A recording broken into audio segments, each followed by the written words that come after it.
Mga master, ngayong taong 2024 ay kumpirmado na po na magkakaroon ng increase sa ating pong uniform clothing allowance.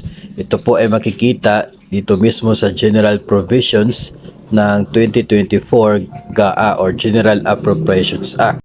Nasa Section 58 ng atin pong General Appropriations Act sa taong 2024, ang sabi po dito mga master, uniform or clothing allowance, an amount not exceeding 7,000 pesos per year is hereby authorized for the payment of uniform or clothing allowance to each qualified government employee subject to Budget Circular number 2018-1 dated March 8, 2018 and such other guidelines issued by the DBM. So, ito na po yung sinabi before, last year, ni Secretary Pangandaman ng DBM na kasali sa 2024 budget ang dagdag na 1,000 sa uniform allowance.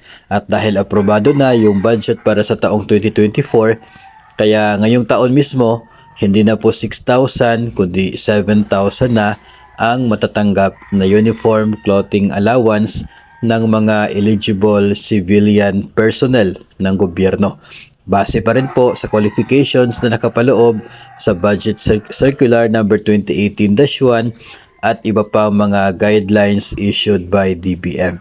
So, ngayon pong darating na Abril, ito po yung ating aasahan na matatanggap bilang mga bahagi ng civilian personnel ng gobyerno, 7,000 na uniform or clothing allowance.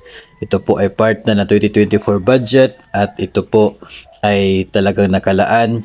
So expected na rin po natin yan na maging sa mga susunod na taon ay mananatili na po itong 7,000 na matatanggap yearly bilang uniform clothing allowance ng mga government personnel.